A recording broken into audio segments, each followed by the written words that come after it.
Hello दोस्तों, तो आज हम पढ़ने वाले हैं रिसोर्स एंड डेवलपमेंट। ये ज्योग्राफी का चैप्टर है, चैप्टर नंबर 1। आपने पढ़ लिया होगा। तो मैंने जैसे बताया था, हम कर रहे हैं रिवीजन एक तरीके से, है ना। तो अब पढ़ते हैं इस चैप्टर की स्टार्टिंग में। तो मैं इसकी थोड़ी सी समरी बता देता हूँ।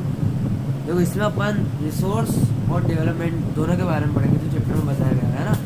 तो इसमें क्या, जितने भी टाइप के रिसोर्सेज होते हैं, रिसोर्सेज को कैसे कंजर्व किया जाता है, और रिसोर्सेज को किस तरीके से यूज़ करना चाहिए, उन्हें किस तरीके से सेव करना चाहिए, उनका डेवलपमेंट में कैसे यूज़ करना चाहिए, वो सब इसमें बताया गया है। चलो अब हम आगे पढ़ते जाएंगे, देखते जाएंगे। ओके, तो यहाँ पर हमारा, हाँ, ओके, यहाँ पर अपन को मिला है रिसोर्स एंड डेवलपमेंट, है ना। तो हमारा चैप्टर है रिसोर्स एंड डेवलपमेंट। यहाँ पर अपन को मिली एक टेबल। इस टेबल को देख लेते अच्छे से। देखो, अब अपन ने रिसोर्सेस को 4 कैटेगरीज में बांट दिया गया है ना। बहुत सारे रिसोर्सेस है, उनको अपन ने 4 कैटेगरीज में बांट दिया है। कौन कौन सी category? On the basis of origin, origin के बेसिस पे resources. On the basis of exhaustibility, है ना, यानी कि उनके खत्म होने के उस पे, है ना। और ओनरशिप के बेसिस पे, और स्टेटस ऑफ डेवलप। ऐसे 4 बेसिस पे अपन ने रिसोर्सेज को बांट दिया है ना। समझ में आया? आप ओरिजिन के बेसिस पे आ जाते हैं। तो ओरिजिन के बेसिस पे resources are 2 types, biotic and abiotic. अब बायोटिक एबायोटिक क्या होते हैं? The resources which are living is called biotic resources, and the resources which are non living is called abiotic resources. Okay, यानी कि जो living है वो तो बायोटिक, और जो नॉन लिविंग है वो एबायोटिक। ओके, तो अब अगला देखते हैं। On the basis of exhaustibility, मतलब खत्म होना। एग्जॉस्टिबिलिटी का मतलब खत्म होना, तो खत्म होने के बेसिस पे एक तरह से अपन कह सकते हैं, है ना। तो उसके बेसिस पे रिसोर्सेज को 2 टाइप्स में बांटा गया है, एक तो रिन्यूएबल और एक नॉन रिन्यूएबल। अब रिन्यूएबल नॉन रिन्यूएबल कौन होते हैं? जिन्हें अपन रिन्यू कर सकते हैं, जिन्हें अपन वापस से रिन्यू कर सकते हैं, जो खत्म हो जाते हैं लेकिन फिर अपन उसे वापस से बना सकते हैं, रीजनरेट कर सकते हैं, उन्हें अपन कहते हैं रिन्यूएबल रिसोर्सेज। और जिन्हें अपन रीजनरेट नहीं कर सकते, मतलब कर तो सकते हैं लेकिन उनको एक लॉन्ग पीरियड ऑफ टाइम चाहिए रीजनरेट होने के लिए, मिलियंस ऑफ ईयर्स चाहिए, तो वो रिसोर्सेज जो होंगे वो नॉन रिन्यूएबल होंगे। तो रिन्यूएबल के अपन देखते हैं कंटिन्यूअस और फ्लो, है ना। तो इसके एग्जांपल विंड और वाटर, है ना। ये रिन्यूएबल है, विंड और वाटर वापस आ सकते हैं। ओके, और नॉन रिन्यूएबल में कौन से? रिसाइकलेबल, है ना, यानी कि मेटल्स। आप मेटल्स को अपन रीजनरेट तो कर सकते हैं लेकिन बहुत ज्यादा टाइम लगेगा इसमें, है ना। और नॉन रिसाइकलेबल, जिन्हें अपन वापस रिसाइकल नहीं कर सकते, यानी कि फॉसिल फ्यूल। अब फॉसिल फ्यूल ऐसे तो रिन्यूएबल नहीं है, लेकिन वो नॉन रिन्यूएबल की कैटेगरी में किस लिए आया? हम उन्हें जनरेट तो कर सकते हैं, है ना। फॉसिल फ्यूल को जनरेट किया जा सकता है, आपको पता होगा, आपने पढ़ा होगा कोल प्रोसेस में कैसे जनरेट करते हैं, है ना।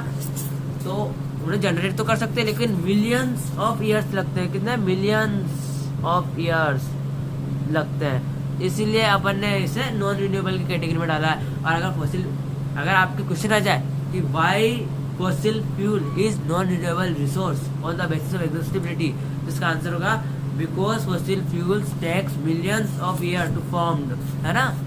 मिलियंस ऑफ ईयर लगते हैं। फिर अगला आया था अपना ओनरशिप। ओनरशिप में 4 टाइप्स में बांटा गया है, इंडिविजुअल, कम्युनिटी, नेशनल और इंटरनेशनल। अब इंडिविजुअल में क्या होता है? अपने जो इंडिविजुअल रिसोर्स, यानी खुद के रिसोर्स, एक इंडिविजुअल पर्सन के, है ना। और एक कम्युनिटी, अब एक पूरी कम्युनिटी के रिसोर्स, है ना। नेशनल यानी कंट्री के, जैसे अपने नेशनल रिसोर्स क्योंकि अपनी आर्मी हो गई, है ना, ये क्या है? अपना नेशनल रिसोर्स है, इसे दूसरे कंट्री यूज नहीं कर रही है। और इंटरनेशनल, जो इंटरनेशनल पे जिसे सारी कंट्रीज के रिसोर्सेज यूज कर सकते हैं, सॉरी, मतलब सारी कंट्रीज यूज कर सकती है। जैसे इंटरनेशनल रिसोर्स में क्या आ गया अपना? वाटर, है ना, सॉरी, वाटर क्या? ओशियन। ओशियन क्या है? एक इंटरनेशनल रिसोर्स है। देखो, ओशन सब यूज कर रहे हैं, ओशन में सबके, हाँ, जैसे एक एरिया बाउंडेड है कि इसके इधर सीमा है, लेकिन पूरा ओशन है, ओशन में आप कहीं पे भी जा सकते हो, है ना। तो ओशन क्या? इंटरनेशनल है। अब डेवलपमेंट के स्टेटस ऑफ डेवलपमेंट, है ना, डेवलपमेंट के बेसिस पे। तो यहाँ पर 4 टाइप्स में बांटा गया है, पोटेंशियल यानी कि है, और डेवलप्ड। फिर स्टॉक, स्टॉक मतलब हाँ रखे हुए है, रिजर्व है, और रिजर्व मतलब रिजर्व, है ना। तो इन्हें और अच्छे से समझेगा अपन, है ना। आगे देखते हैं अपन। अब सबसे पहले अपन ने ओनरशिप के बेसिस पे ही देख लेते हैं, ओके, ताकि आपको अच्छे से समझ में आ जाएगा। फिर एक एक करके, हाँ इसमें ऐसे आगे पीछे दे रखा है, वैसे तो अपन को ऐसे देखना चाहिए था, कोई बात नहीं, अपन ऐसे देख लेते हैं। ओनरशिप है ना, ओनरशिप के बेसिस पे अपन देखेंगे रिसोर्सेज को। तो फर्स्ट है अपना, एक मिनट, हाँ ओनरशिप के बेसिस पे है ना। तो फर्स्ट है अपना अरे क्या हो रहा है, फर्स्ट है अपना इंडिविजुअल है ना। तो इसमें क्या है, इंडिविजुअल यानी कि खुद की जो चीज अपनी खुद की, जिसे दूसरे लोग यूज नहीं कर सकते ना तो कोई और, है ना। ये सिर्फ अपनी इंडिविजुअल खुद की है ना। तो क्या फार्म, आपका जो फार्म है, खेत है, वो आपका खुद का है, आपका प्लॉट, आपका घर वो खुद का है, उसे और कोई यूज नहीं कर सकता आपकी परमिशन के बिना, है ना। अब कम्युनिटी में क्या है, टेम्पल, आप टेम्पल सब यूज कर सकते हैं, है ना।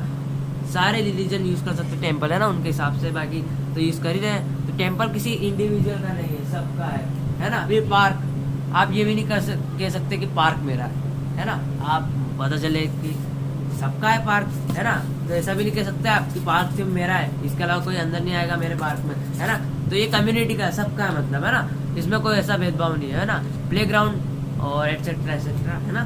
फिर नेशनल पे आ जाते हैं। नेशनल यानी अपनी कंट्री, है ना। अब यहाँ पर all the land within political boundary and oceanic area up to 12 nautical miles, है ना। 12 नॉटिकल माइल्स, ये अपने जो एरिया है पूरा, ये मान लो आप कि देखो ऐसा है कि जो लैंड तो है वो डिवाइडेड है कि हाँ ये लैंड इस कंट्री का, ये इस कंट्री का, लेकिन उस लैंड के पास में, जैसे ये मैंने एक ये बना दिया, मैंने एक टापू बना दिया, है ना, और ये पूरा ओशन, है ना। तो ये जो लैंड है वो तो उस कंट्री का है सही, जो मतलब हाँ मतलब जो भी एक कंट्री है ना। तो ये पूरी कंट्री तो उसके ही उस पर, लेकिन उस कंट्री के एक फिक्स एरिया बना दिया है कि इस कंट्री के यहाँ से यहाँ तक ये इतना जो एरिया है ओशन एरिया, यहाँ पर जितने भी रिसोर्सेज है और इनकी शिप से सब यहीं पर चलेगी, है ना। इसके बाहर वो जा नहीं सकते, क्योंकि इसके बाहर अगर दूसरी कंट्री है तो उन्हें उससे परमिशन लेनी पड़ती है पहले, कि तुम्हें वो परमिशन देते हैं, मतलब, है ना। मतलब एक सबका, सारी कंट्रीज का एरिया फिक्स्ड है कि उनको शिप्स और जितने एयरक्राफ्ट है ये सब, हाँ शिप्स एयरक्राफ्ट, उनको परमिशन लेनी पड़ती है अगर उन्हें उन एरिया से दूसरे उधर जाना पड़ता है ना। तो उनका एक एरिया फिक्स्ड है ना। और ये 12 नॉटिकल माइल्स है ना। फिर इंटरनेशनल, अब इंटरनेशनल लेवल पर आते हैं तो ओनरशिप इंटरनेशनल लेवल पे है ना, यानी कि पूरे इंटरनेशनल से सारी कंट्रीज के लोग यूज कर सकते हैं। Oceanic resources beyond 200 nautical miles of exclusive economic zone, जो 200 नॉटिकल माइल्स है ना, वो भी कौन सा इकोनॉमिक जोन, और वो भी ओशियन के रिसोर्सेज कहा था ना मैंने, वो इंटरनेशनल रिसोर्स हो गया, उसे सारी कंट्री यूज कर सकती है, जो किसी भी उसके अंदर नहीं आ रहा है कंट्री के आसपास, बिल्कुल अलग ही आ गया ओशन पर, है ना। तो उसे सारी कंट्रीज के लोग यूज कर सकते हैं। तो समझ में आ गया ना आपको। इंडिविजुअल यानी कि खुद का, कम्युनिटी यानी किसी कम्युनिटी का, नेशनल यानी अपनी कंट्री का, और इंटरनेशनल यानी सारी कंट्रीज यूज कर सकती है। ओके, अब डेवलपमेंट के बेसिस पर आ जाते हैं। तो स्टेटस ऑफ डेवलपमेंट आ जाता है हमारा, है ना। इसमें भी अपन को टाइप्स में बांट दिया। आप सबसे पहले अपन देख लेते हैं पोटेंशियल में क्या होता है, not utilised to fullest solar in Rajasthan, है ना। यानी कि वो रिसोर्स है तो सही, लेकिन अपन ने उसे पूरी तरीके से यूज नहीं किया है। जैसे सोलर है राजस्थान में, अब अपने पास देखो राजस्थान में कितने डेजर्ट है, अगर अपन वहां पर वो क्या कहते हैं सोलर पैनल लगाए तो कितनी एनर्जी बन सकती है, लेकिन अपन ने सोलर पैनल नहीं लगा रखे हैं तो एनर्जी वेस्ट हो रही है ना। तो अपन क्या कर रहे हैं, नॉट यूटिलाइज टू फुलेस्ट, है ना। यानी अपने पास बहुत सारी सनलाइट है राजस्थान तरफ, है ना, लेकिन अपन उसे यूटिलाइज ही नहीं कर रहे हैं, उसे काम में नहीं ले रहे हैं, है ना। वरना अगर मैं कह रहा हूँ, अगर डेजर्ट में सोलर पैनल लग गए तो कहीं ना कहीं आपको इलेक्ट्रिसिटी की जरूरत ही नहीं पड़े, मतलब इलेक्ट्रिसिटी की डिफिशियंसी नहीं आएगी, बहुत जल्द इलेक्ट्रिसिटी होगी, बिल ही नहीं आएगा, मतलब अनलिमिटेड यूज कर सकते हैं, है ना। लेकिन राजस्थान में क्या है, डेजर्ट एरिया है, तो वहां पर हम सोलर पैनल फिट ही नहीं कर पा रहे हैं, मतलब ट्राई भी कर रखा है लेकिन फिट ही नहीं हुआ, है ना। अब आ जाता है अपना डेवलप के बेसिस पे डेवलपमेंट, है ना। तो quality and quantity is determined for usage, है ना। अब इसमें क्या रिसोर्स, अब डेवलपमेंट के बेसिस पे रिसर्च को अपने डेवलपमेंट कैसे बांटा है कि इसमें क्या देखते हैं, एक तो क्वालिटी देखते हैं, है ना, और एक देखते हैं क्वांटिटी, कि क्वालिटी ठीक है, ये रिसोर्स इतने अच्छे क्वालिटी का है कि खराब क्वालिटी का है ना, अपना काम तो नहीं खराब करेगा, और कितने अच्छी क्वालिटी का है वो देखते हैं अपन। फिर देखते हैं अपन क्वांटिटी। अब ऐसा तो है नहीं कि रिसोर्स आपको सारे रिसोर्स अनलिमिटेड मिल जाएंगे। उनकी कोई एक लिमिट तो होगी कि बस इतने ही रिसोर्स है, उनका एक अमाउंट होगा। अब अगर अपन ने उससे ज़्यादा यूज़ किया तो रिसोर्स क्या हो जाएंगे, ख़त्म हो जाएंगे। तो इसका जो एग्जाम्पल है वो कोल और पेट्रोलियम है ना। कोल और पेट्रोलियम की क्वालिटी बहुत अच्छी है, बहुत ज़्यादा एनर्जी बनाने में यूज़ करता है। कोल भी अपने पेट्रोल अपने व्हीकल्स ऑटोमोबाइल्स में काम आता है ना। और लेकिन इनकी क्वांटिटी बहुत कम है ना। कोल की देख लो आप, कोल माइंस में बड़ी मुश्किल से मिलते हैं बस, और ऐसे कहीं पे भी नहीं मिलते, है ना। यहाँ पर स्टॉक, अब अपन स्टॉक में देख लेते हैं। नोट है 2 मिनट, जस्ट सेकंड में आता हूँ, है ना।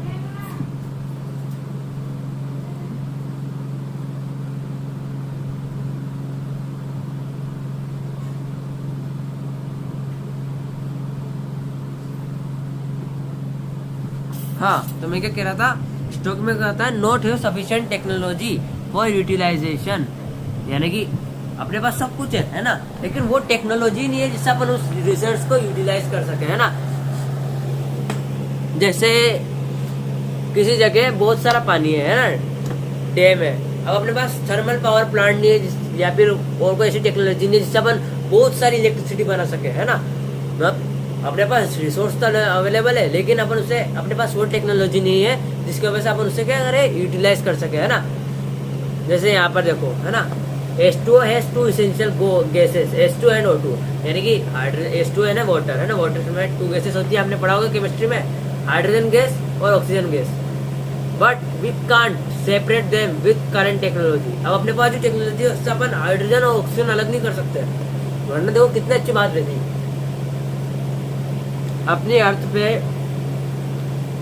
कितना परसेंट वाटर है ना, 70% के आसपास वाटर है अपने अर्थ पे, है ना। 70% पार्ट कवर्ड है अर्थ का। अब H2 और O2 गैस है, अगर अपन ने वाटर में से हाइड्रोजन और ऑक्सीजन गैस अलग कर ली तो देखो कितनी सारी ऑक्सीजन हो जाएगी, है ना। तो ऑक्सीजन की कभी कमी नहीं है, मतलब ये मान लो आप, है ना। तो अपने पास रिसोर्स भी है, लेकिन अपने पास वो टेक्नोलॉजी नहीं है जिससे अपन उसे यूटिलाइज कर सके, है ना। वरना ऑक्सीजन की कमी नहीं आए कहीं से कहीं तक, अपनी जो ओजोन लेयर ब्रेक हो रही है वो ब्रेक ही नहीं होगी।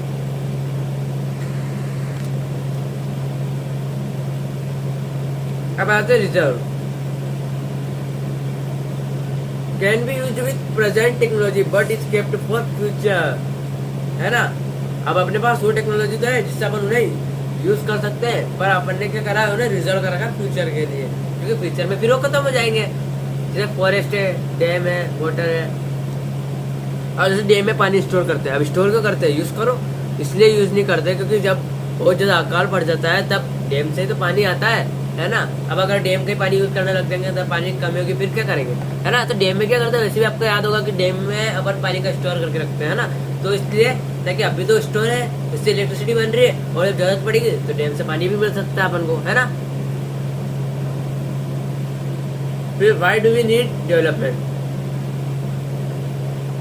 अब डेवलपमेंट क्यों चाहिए अपन को, है ना, किस लिए चाहिए, डिप्लेशन ऑफ रिसोर्सेस, है ना। रिसोर्सेस को यूज करने के लिए, है ना, उन्हें यूटिलाइज करने के लिए चाहिए अपन को। Accumulation of resource in few hands, है ना। अब अगर रिसोर्स देखो, अगर अपन रिसोर्स ऐसे रहेंगे तो वो उनका सिर्फ वेस्टेज ही होगा, मतलब ये बात है। अगर अपन उन्हें डेवलपमेंट के लिए यूज नहीं करेंगे, अपने काम के लिए यूज नहीं करेंगे तो वैसे ही वेस्ट रहेंगे। अब जैसे आपके पास कोई चीज है लेकिन आप उससे कुछ काम ही नहीं कर रहे हो, जरूरत की नहीं है, तो फिर वो वेस्ट चीज है आपके लिए, है ना। उस तरीके से अब exploitation has caused global warming, और अगर उन्हें ऐसे ही खत्म होने देंगे बिना किसी यूज के तो ये ग्लोबल वार्मिंग इंक्रीज कर देगा, है ना। आगे देखते हैं अपन।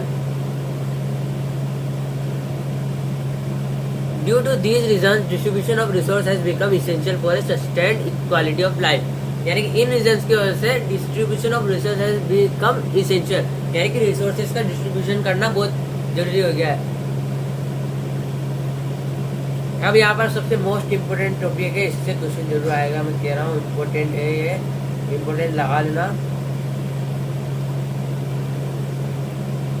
देखो देखते हैं, development without damaging environment. Sustainable development क्या होता है, शायद मैंने आपको ये पहले बताया था क्या, नहीं, है ना। तो सस्टेनेबल डेवलपमेंट क्या होता है? डेवलपमेंट विदाउट डैमेजिंग एनवायरमेंट, मतलब डेवलपमेंट भी हो रहा है और एनवायरमेंट को डैमेज भी नहीं पहुंच रहा है, यानी एक तरह से फ्रेंडली डेवलपमेंट हो रहा है ना। अब इसकी अगर आपको डेफिनेशन लिखनी है तो आप ये लिख सकते हो कि sustainable development is the development that meet the need of present and conserve them for future generation, है ना। यानी कि उनकी नीड अभी इतनी नहीं है ना, लेकिन मतलब अभी तो है लेकिन फ्यूचर में वो खत्म हो जाएंगे, जैसे कोल और पेट्रोल, तो अपन को अभी क्या उसे रिजर्व करना चाहिए जिससे वो फ्यूचर जनरेशन के काम आए। ओके,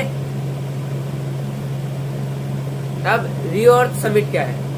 रियो अर्थ समिट इम्पोर्टेंट, मोस्ट इम्पोर्टेंट है ना। देखो एक जगह है रियो डे जेनेरियो, क्या है? रियो डे जेनेरियो,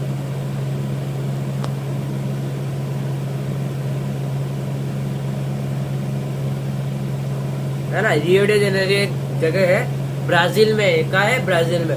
यहाँ का हुआ तो फर्स्ट अर्थ समिट हुआ था, फर्स्ट अर्थ समिट, देखो फर्स्ट इंटरनेशनल अर्थ समिट हुआ था यहाँ पर, जिसमें 100+ हेड्स ऑफ स्टेट मीट, यानी कि 100 से ज्यादा स्टेट के हेड एक साथ मिले थे, उन्होंने मीटिंग करी थी इसके लिए, इन्वायरमेंटल प्रोटेक्शन के लिए, है ना। यही सब हुआ था रियो डे जेनेरियो में, ब्राजील में है ना। अब इसमें उन्होंने क्या डिक्लेयर किया? उन्होंने डिक्लेयर किया एजेंडा 21। अब एजेंडा 21 उन्होंने निकाला एक है, उसमें क्या है? उन्होंने डिक्लेयर किया UNCED, है ना। UNC डिक्लेयर किया एट रियो में, which aims at achieving the global sustainable development. किस लिए किया? ग्लोबल सस्टेनेबल डेवलपमेंट के लिए। अब उन्होंने क्या किया? उन्होंने कहा रिसोर्स प्लानिंग करना बहुत जरूरी है ना, कि अब अपने पास बहुत सारे रिसोर्स है, अपन को यूज करने के लिए रिसोर्स प्लानिंग करनी चाहिए कि किस तरीके से हमें उन्हें यूज करना चाहिए जिससे वो रिजर्व भी रहे, उनका वेस्टेज भी ना हो, है ना। तो यही सब उसमें डिसाइड किया गया। अब देखते हैं why resource planning. Resource planning क्यों हुई? For balancing the use of resources at national, state and local level. क्या हुआ? रिसोर्स को बैलेंस करने के लिए नेशनल लेवल, स्टेट लेवल और लोकल लेवल। देखो अगर किसी एक जगह पर रिसोर्सेज बहुत सारे होंगे और दूसरी जगह पर अगर उस रिसोर्स की जरूरत होगी तो वहाँ रिसोर्स मिलेंगे नहीं, तो उन्होंने क्या किया? बैलेंस करने के लिए कि हाँ जिधर रिसोर्स की जरूरत है उधर सब जगह बैलेंस, नेशनल, स्टेट और लोकल लेवल तीनों पर। जैसे फॉर रेफरेंस तो देखो यहाँ पर सबसे पहला अपन देखते हैं ये वाला, in Madhya Pradesh we have rich amount of minerals, यानी कि इसमें क्या बताया गया है कि मध्य प्रदेश में हमारे पास बहुत सारे मिनरल्स है ना, मतलब मोर अमाउंट में मिनरल्स प्रेजेंट है। और दूसरी साइड अपन देखते हैं अरुणाचल प्रदेश, यानी कि इसमें 2 स्टेट को कंपेयर करा है ना। Has good water resources but lake in infrastructure, मतलब यहाँ पर कुछ रिसोर्स बढ़िया है लेकिन कुछ में कमी है ना। जैसे मध्य प्रदेश में क्या है? बहुत सारे मिनरल्स है, अच्छे खासे मिनरल्स मिल जाते हैं। अरुणाचल प्रदेश में क्या है? वाटर रिसोर्सेज अच्छे हैं लेकिन इंफ्रास्ट्रक्चर, यानी कि उनका इंफ्रास्ट्रक्चर है वो इतना अच्छा नहीं है ना। आगे देखते हैं where is Rajasthan is good solar energy but lacks water. अब ये तो सबको ही पता है कि राजस्थान का खूब बहुत सारी सोलर एनर्जी है। अब सोलर एनर्जी कैसे है? सोलर एनर्जी जल्दी बताओ कमेंट में बताओ। 5 तक काउंट करूंगा, 1 2 3 4 5। हाँ, तो सोलर एनर्जी क्यों है? वो इसलिए है क्योंकि हमारा जो राजस्थान में है उसमें बहुत सारे पार्ट डेजर्ट है और डेजर्ट में क्या हो? डायरेक्ट सनलाइट आती है तो वहाँ का टेम्परेचर ज़्यादा रहता है, इसलिए वहाँ सोलर एनर्जी ज़्यादा गिरती है ना। इसलिए अब सबसे ज़्यादा डेजर्ट राजस्थान में, तो इस वजह से यहाँ पर सोलर एनर्जी क्या है? अच्छी है, ज़्यादा है ना। लेकिन क्या है? ज़्यादा डेजर्ट है, गर्मी ज़्यादा है, तो क्या है? लैक ऑफ वाटर, यानी कि पानी की कमी है। ओके, अब अपन आते हैं सबसे मोस्ट इम्पोर्टेंट चीज, इसमें भी इम्पोर्टेंट लगा लो, जिसमें इम्पोर्टेंट लगवा रहा हूँ ना वो सही में इम्पोर्टेंट है, मजाक नहीं कर रहा हूँ। Resource planning in India. अब इंडिया में रिसोर्स प्लानिंग क्यों करते हैं? सबसे पहले ये बताओ रिसोर्स प्लानिंग क्या होती है। तो रिसोर्स प्लानिंग जो भी रिसोर्सेज जो ख़त्म होने वाले हैं या फिर फ्यूचर में ख़त्म हो जाएंगे उनको किस तरीके से बचाया जाए उसकी प्लानिंग को क्या कहते हैं अपन? Resource planning. ओके, यहाँ पर आपको 3 स्टेप ध्यान में रखनी है। सबसे first identification and inventory of resource, अब आपको पता होना चाहिए कि किस तरीके से कौन सा रिसोर्स आइडेंटिफाई करना पड़ेगा आपको, इन्वेंटरी आपके पास क्या क्या है वो, या और उसमें आपको क्या करना है, सर्वे करना है रिसोर्सेज का, किस टाइप के अपने पास रिसोर्सेज है, किस किस यूज में आ सकते हैं, मैपिंग करनी पड़ेगी, आपको एक मैप बनाना पड़ेगा उन पूरे रिसोर्सेज का, है ना, कि इस जगह ये रिसोर्सेज है, इस जगह ये है, इधर इतना अमाउंट है रिसोर्सेज का, इधर इतना है ना, इस साइड इतना है और इधर इतना, है ना, इस तरीके से। फिर क्वालिटी देखनी है आपको एंड क्वांटिटी एनालाइज। अब उसी मैप में जो आपका मैप है ना, उसमें अपन ने ये सब जगह डिनोट कर ली कि ये जगह, ठीक है ना। अब उसमें आपको क्वालिटी के हिसाब से भी देखना है कि किस जगह रिसोर्सेज की क्वालिटी अच्छी है, किस जगह खराब है, तो किधर से अच्छे रिसोर्सेज मिल जाएंगे अपन को। फिर क्वांटिटी देखनी है ना, कि रिसोर्सेज ज़्यादा किधर मिल रहे हैं, है ना, कम किधर ज़्यादा मिल रहे हैं और किधर कम मिल रहे हैं। जैसे इधर ज़्यादा ही रिसोर्सेज मिल रहे हैं और इधर देखो वही रिसोर्स यहाँ पर कम मिल रहे हैं, तो अपन क्या करेंगे, जहाँ ज़्यादा मिल रहे हैं वहाँ से लेंगे ताकि इधर के रिसोर्सेज क्या रहे, बचे रहे, है ना। अब ऐसे यहाँ पर आपको इवॉल्विंग है प्लानिंग स्ट्रक्चर। अब आपको प्लानिंग है ना, तो रिसोर्स प्लानिंग है, तो इसमें क्या करना, पहले तो अपन ने क्या किया, पहले तो क्या किया अपन ने आइडेंटिफाई किया, है ना, कि क्या कैसे क्या करना है। अब वो एक प्लानिंग स्ट्रक्चर बनाना अपन को, है ना, ये प्लानिंग स्ट्रक्चर अपन ने से बना लिया प्लानिंग स्ट्रक्चर, है ना, provided with appropriate technology skills and institutional setup, है ना। तो उसमें क्या करना है अपन को कि एक पूरा अपन को वो, अब जैसे अपन रिसोर्स प्लानिंग कर रहे हैं तो उसकी टेक्नोलॉजी भी तो प्रोवाइड करनी पड़ेगी, किस तरीके से उस रिसोर्स को अपन निकालेंगे, है ना।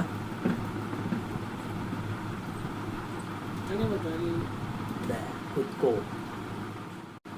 अब अपन को क्या करना पड़ेगा, मैचिंग थर्ड, जो अपना ये वाला पॉइंट होता है अपना, है ना। अब लास्ट थर्ड पॉइंट ये भी इम्पोर्टेंट है, making resource development plans with overall national development plans, है ना। अब जितने भी नेशनल डेवलपमेंट के, हाँ इधर मेरे को डेवलपमेंट करना है, इस जगह पॉइंट डेवलपमेंट करना है, इसी कंट्री इसी स्टेट में मेरे को डेवलपमेंट करना है, ये करना है ना। और उसी के साथ आपको है ना एक रिसोर्स डेवलपमेंट प्लान भी बनाना है ना, और उसको मैचिंग करना है अपने डेवलपमेंट प्लान के साथ, क्या बाकी चीज़ों के डेवलपमेंट के साथ रिसोर्स भी डेवलप हो रहे हैं या नहीं हो रहे हैं, उनके बराबर हो रहे हैं, उससे ज़्यादा हो रहे हैं कि कम हो रहे हैं, लेकिन उस हिसाब से अपन मेनटेन कर सकें। ओके, अगला अपन देखते हैं, हाँ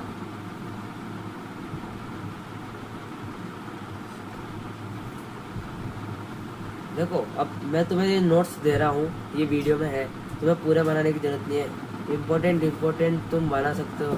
जैसे तुमने साइड में से एक बॉक्स बना लिया, है ना। अब उस बॉक्स में तुम इम्पोर्टेंट अरे एक मिनट, हाँ तुमने एक बॉक्स बना लिया, है ना, ये तुम, अरे ये क्या हो रहा है, तुमने एक बॉक्स बना लिया, है ना। अब उस बॉक्स में तो इम्पोर्टेंट चीज़ें ऐसे छोटे से शॉर्ट फॉर्म में लिखो, है ना, नोट्स नहीं बनाने, है ना। जैसे कुछ की पॉइंट्स आपको लिख लेने हैं, है ना, कि हाँ ये है, ये ओके, है ना। जैसे मैंने अभी बताया था, रुक जाओ, अभी मैंने बताया था ना कि रिसोर्सेस, रुक जाओ, हाँ इसे इधर आते हैं, है ना। अब अपन को जैसे मेन टॉपिक है ना, ये मैंने ये लिया, है ना, और ये बनाया, है ना। अब यहाँ पर ये से फर्स्ट पॉइंट है, जल्दी जल्दी आपने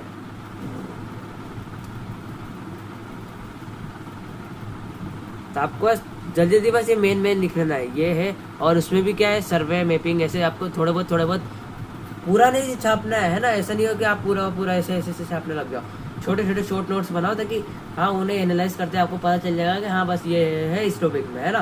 तो इससे आपका क्या है, टाइम भी बचेगा और जल्दी चीज़ें रिवाइज हो जाएगी, आपको चीज़ें ढूंढनी नहीं पड़ेगी, ज़्यादा बर्डन नहीं लगेगा आपको इससे। ओके, अब इधर आते हैं अपन, What India had learned from colonization। अब जो कॉलोनाइजेशन हुआ था उससे इंडिया को क्या फायदा हुआ, क्या नुकसान हुआ, इंडिया क्या सीखी, है ना, उसका क्या किया, वो सब मन में देखेंगे। तो resources can contribute to development only when, यानी कि हाँ when they are accompanied by appropriate technological development and institutional changes. यानी कि रिसोर्सेज तभी कंट्रीब्यूट होते हैं एक साथ, है ना, जब डेवलपमेंट होता है, डेवलपमेंट ओनली, जब डेवलपमेंट तब होता है when they are accompanied by appropriate technological development. वो तभी कंट्रीब्यूट होते हैं जब सिर्फ ओनली यानी सिर्फ टेक्नोलॉजिकल डेवलपमेंट या फिर इंस्टीट्यूशनल चेंजेस करने हो, वरना रिसोर्सेज को कंट्रीब्यूट नहीं करते। ओके, फिर अगला, we need to conserve resources. हमें रिसोर्सेज कंजर्व करने की जरूरत है। बिकॉज ओवर यूटिलाइजेशन है ना। ओवर यूटिलाइजेशन का मतलब अपन रिसोर्स को बहुत ज़्यादा ओवर यूज़ कर रहे हैं ना, उसे ओवर यूटिलाइजेशन कहेंगे। रिसोर्सेज का ओवर यूटिलाइजेशन यानी रिसोर्स बहुत ज़्यादा मात्रा में यूज़ करना। एंड इरेगुलर कंजप्शन, मतलब इरेगुलर कंजप्शन, अपन किसी दिन बहुत ज़्यादा ही कर रहे हैं, किसी दिन वेस्टेज कर रहे हैं, इस तरीके से अपन इरेगुलर कंजप्शन कर रहे हैं, है ना, ऑफ रिसोर्सेज में lead to social economic and environmental problems. अब इससे क्या होगा, ये सोशल इकोनॉमिक और इन्वायरमेंटल प्रॉब्लम होएगी, है ना, और इन्वायरमेंट को डैमेज पहुंचेगा, यही सब होगा। Gandhi raised his concern saying that it is the most important, सबसे इम्पोर्टेंट है, इसे लिख लो, कहीं पे भी लिख लो। गांधी जी ने क्या कहा था, ये जरूर पूछा जाएगा, है ना। क्या पूछा था गांधी जी ने,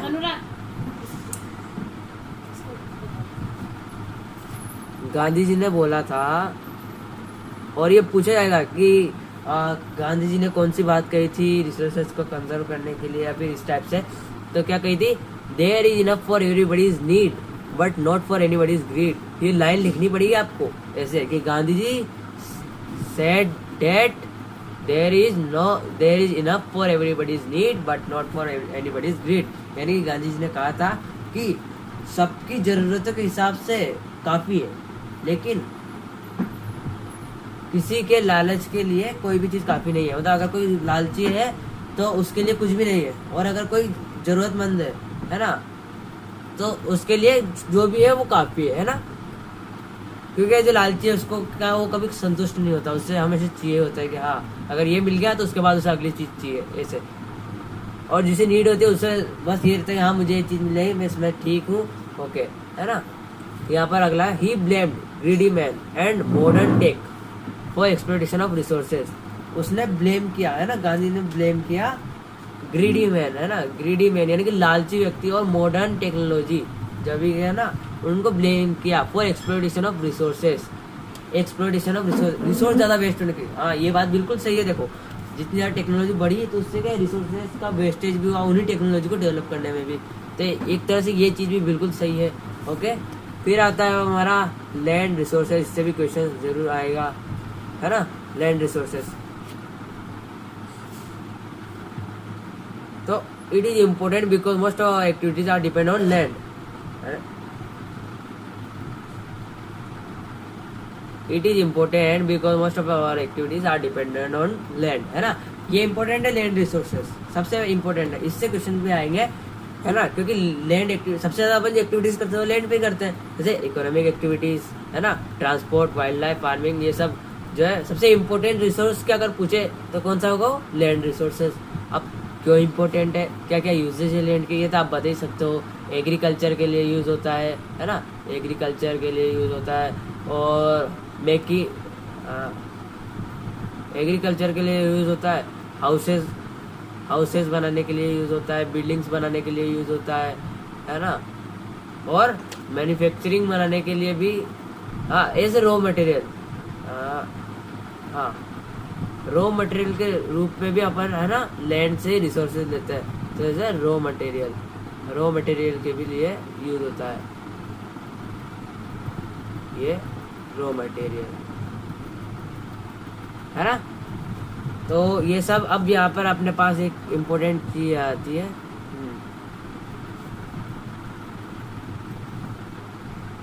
ये इम्पोर्टेंट है ना। इसमें क्या बताया गया है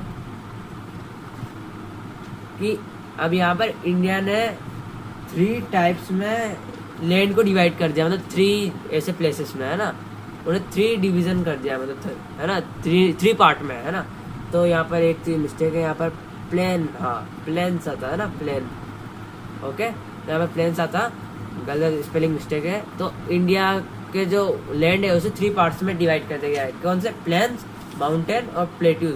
अब क्या है ना, प्लेट्यूज क्या होते हैं, प्लेन यानी तो प्लेन, है ना, ये पता चल रहा है, प्लेन, माउंटेन यानी माउंटेन्स जो पहाड़ होते हैं, और प्लेट्यू यानी जो, अब प्लेट्यू को मैं कैसे समझाऊं, है ना, देखो मैं आगे समझा दूंगा प्लेट्यू को अच्छे से, क्योंकि उसमें क्या है अपन अच्छे से क्लासीफाई कर पाएंगे उसे, और अच्छे से ऐसे डिस्क्राइब कर पाएंगे, है ना।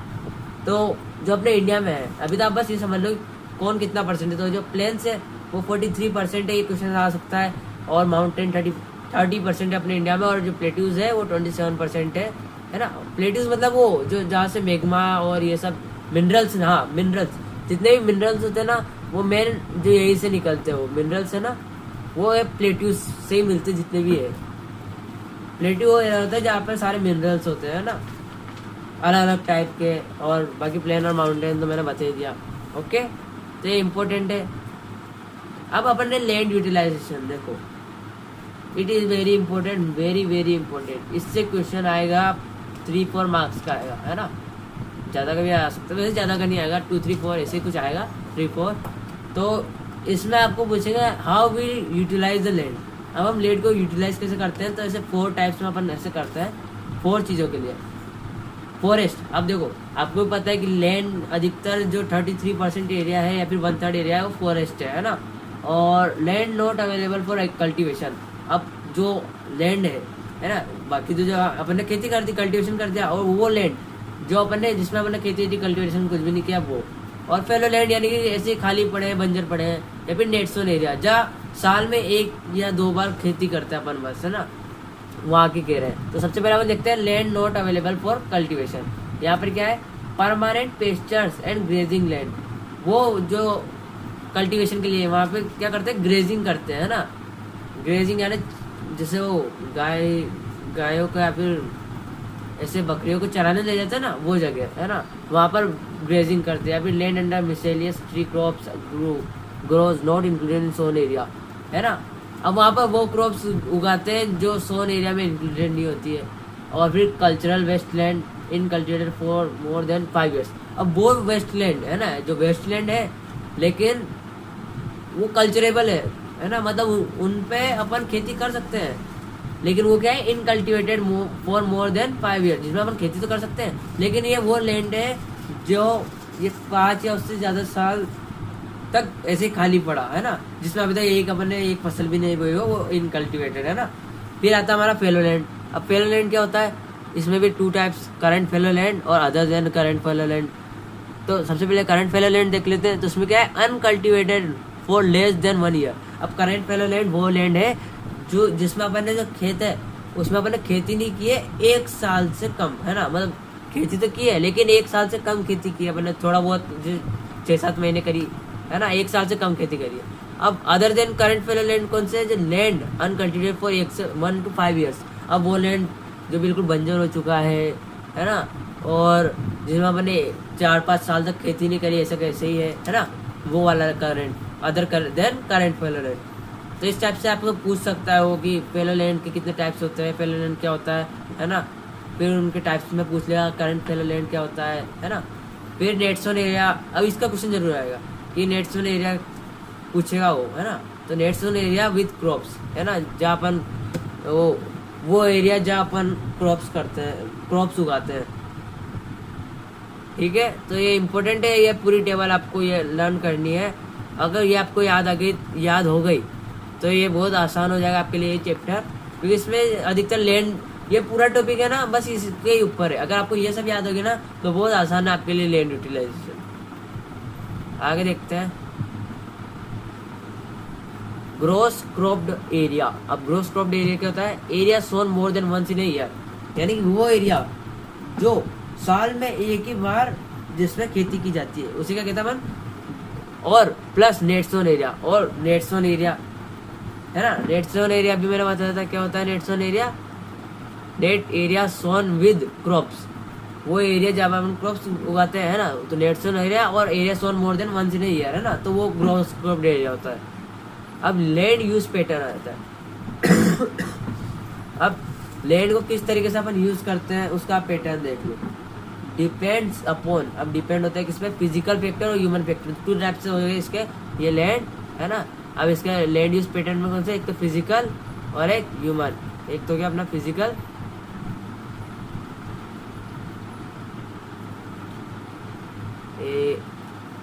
एक तो अपना क्या हो गया, फिजिकल,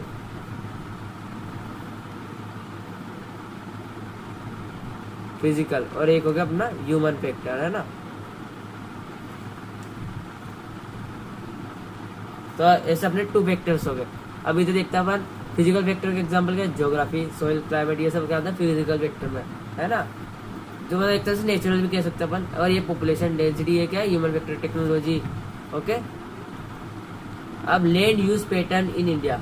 अब अपन ने तो लैंड यूज देख लिया कैसे से, ठीक है ना।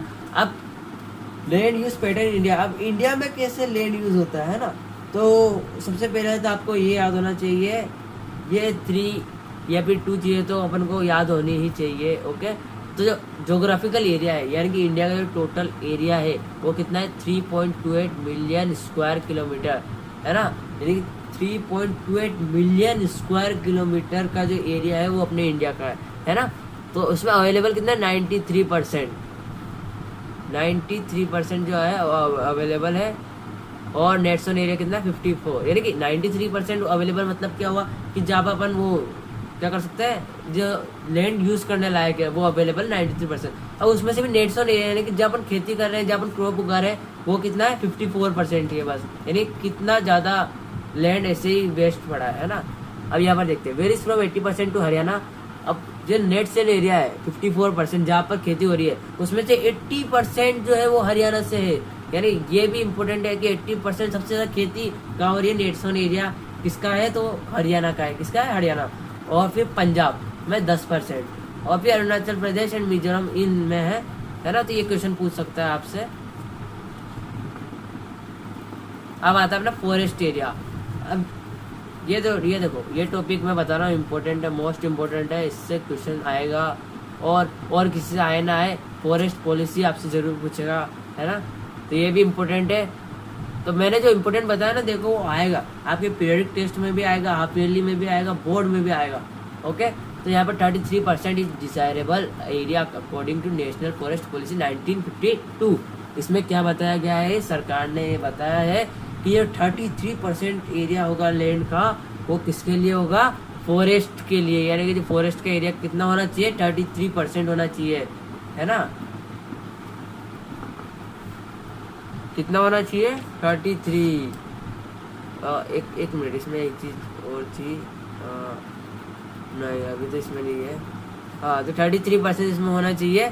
और उन्होंने एक पॉलिसी निकाली थी, नेशनल फॉरेस्ट पॉलिसी। कब निकाली थी, 1952 में निकाली थी। ये आपसे पूछ सकता है, मेन बात नेशनल फॉरेस्ट पॉलिसी अप्लाइड है ना, या फिर कब स्टार्ट हुई थी, तो 1952। ये भी इम्पोर्टेंट है ना। तो ये एक तरह से एमसीक्यूज में या फिर ऐसे पूछ लेगा, फिल इन द ब्लैंक्स, या फिर 1 मार्क क्वेश्चन में। इम्पोर्टेंट फॉर इकोलॉजिकल बैलेंस, है ना, इकोलॉजिकल बैलेंस के लिए इम्पोर्टेंट है forest area. Livelihood of million people depends on forest, यानी कि हाँ ये इम्पोर्टेंट है। इससे क्वेश्चन आएगा, why million people depends on forest. तो देखो, फॉरेस्ट अपन को बहुत सारी चीज़ें आपको याद है, मेडिसिन है, ट्रीज है, और शेड है, ये सब चीज़ें हैं, ठीक है ना। और इससे लकड़ियाँ मिलती है अपन को, ये सब, ये तो कोई भी लिख देगा, है ना।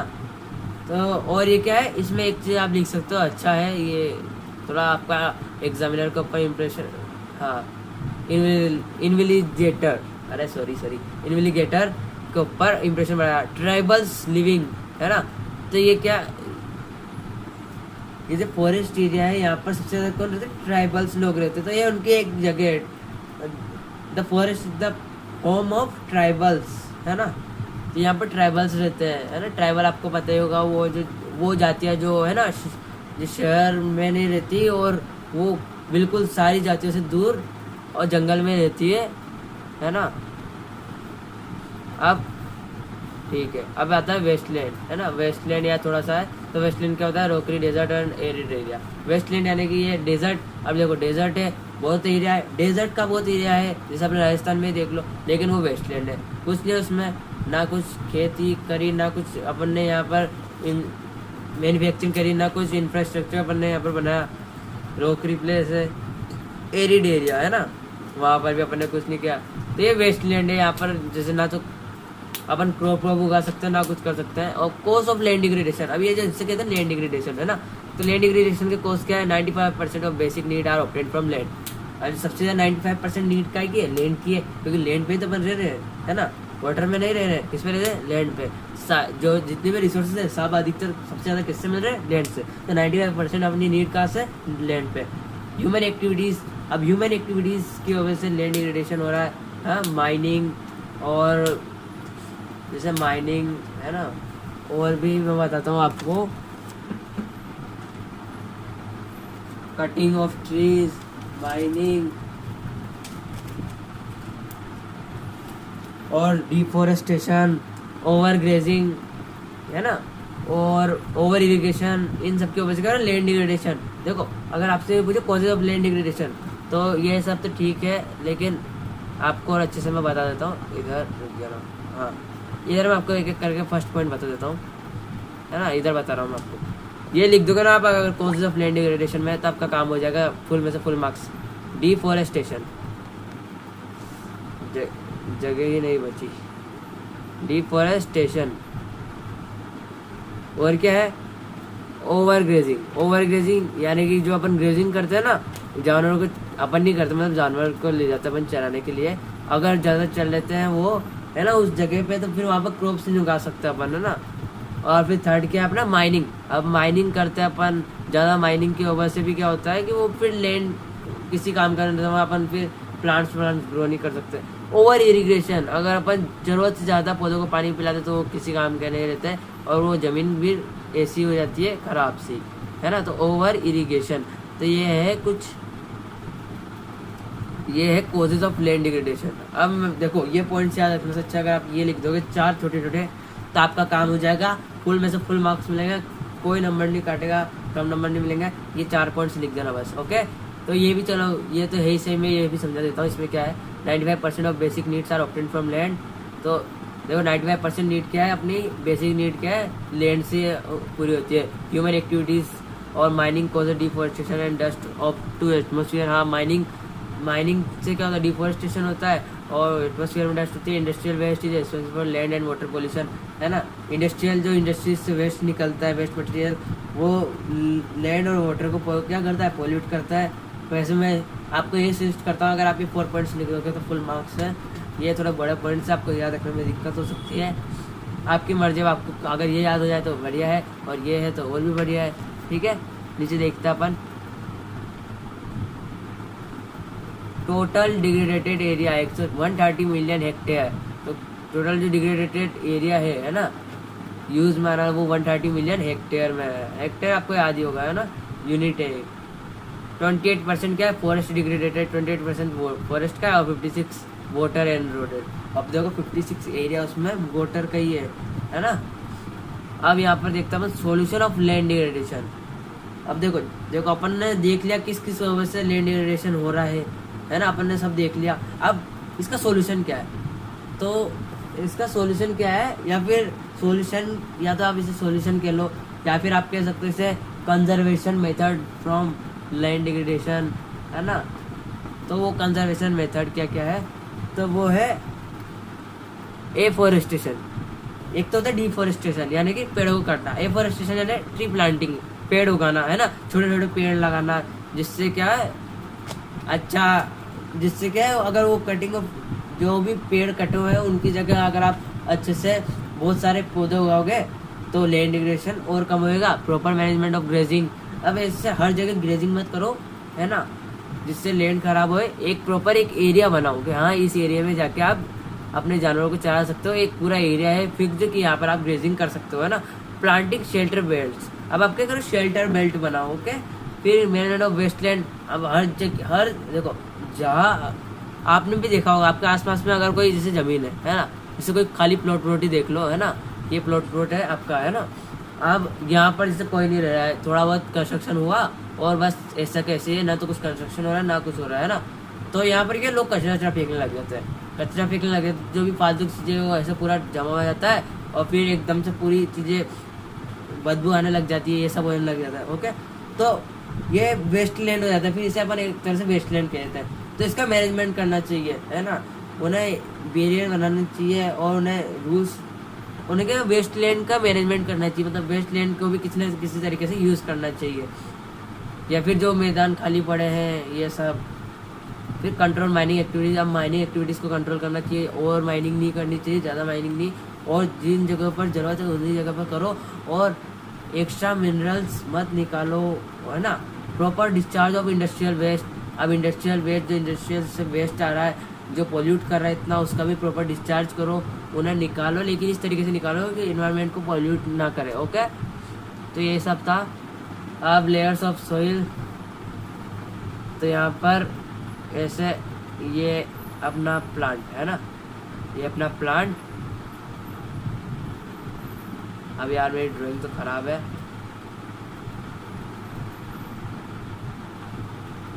देखो मेरी ड्राइंग ऐसी है। अब तुम ना तो मेरी ड्राइंग का कुछ कर सकता हो ना तुम कर सकते हो, है ना। तो यहाँ पर इसने क्या चार्ट ऐसे लेयर ऑफ सोइल बना दी। ये तो टॉप सोइल, जब सबसे ऊपर की सोइल है उसे क्या कहेंगे पर टॉप सोइल। फिर सब सोइल, उसके नीचे वाली सब सोइल। फिर पेरेंट रॉक आया था ना, वेदर्ड पेरेंट रॉक, है ना। ये क्या है, वेदर्ड पेरेंट रॉक, है ना। और ये क्या है, अनवेदर्ड पेरेंट रॉक। UPR से मैंने इसे डिनोट कर दिया, अनवेदर्ड को और वेदर्ड को WPR, है ना। तो ये क्या है, अनवेदर्ड पेरेंट रॉक। तो ये क्या है, लेयर्स ऑफ सोइल है। देखता अब इनके बारे में भी। Forces of nature such as temperature, action of running water, wind, ऐसा contribute to formation of soil. तो कुछ जो नेचुरल फोर्सेस है जैसे टेम्परेचर या फिर action of running water, wind etcetera contribute to formation of soil, ये करते कंट्रीब्यूट करते हैं फॉर्मेशन ऑफ सोइल का। ओके, आगे अपन देखते हैं यहाँ पर।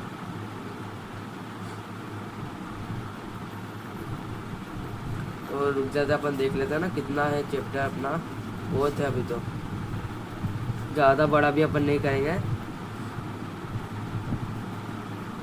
कहाँ गया अपना, हाँ। तो यहाँ पर अपन देख लेते हैं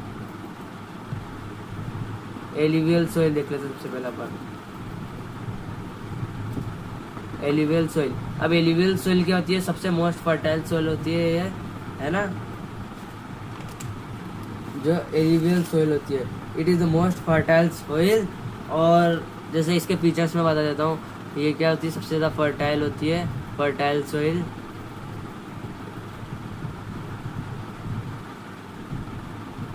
और हाँ, तो एलिवियल सोइल क्या मोस्ट फर्टाइल सोइल होती है। तो इसका अपना फर्स्ट पॉइंट तो हो गया कि alluvial soil is the most fertile soil. Alluvial soil is the most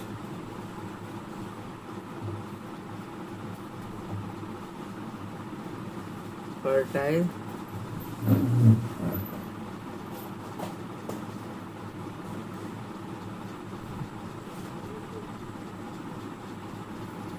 soil, है ना। इसका मतलब क्या हुआ कि एलिवियल सोइल है वो सबसे ज़्यादा फर्टाइल सोइल है। अब मतलब फर्टाइल सोइल कैसे है, मतलब ये सबसे सूटेबल सोइल है एग्रीकल्चर के। मतलब अगर आपको एग्रीकल्चर करना है तो सबसे सूटेबल सोइल कौन सी है, एलिवियल सोइल है ना। तो इसके अपन और कुछ देखते हैं। Alluvial soil is the most fertile soil और it is suitable for agriculture. ठीक है, suitable for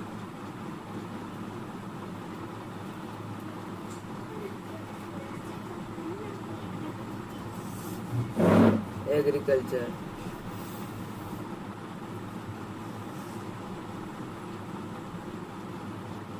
suitable for agriculture, है ना। और क्या है, the soil have been deposited by 3 important rivers, है ना। यानी कि ये एलिवियल सोइल है, ये 3 इम्पोर्टेंट रिवर्स से मिलके बनी है ना। यानी कि 3 नदियों के मिलने से सोइल बनी। कौन सी, एलिवियल सोइल। तो नदियाँ कौन कौन सी थी, 3 रिवर्स थी वो, इंडस, गंगा और ब्रह्मपुत्र। कौन सी थी, इंडस, गंगा और ब्रह्मपुत्र।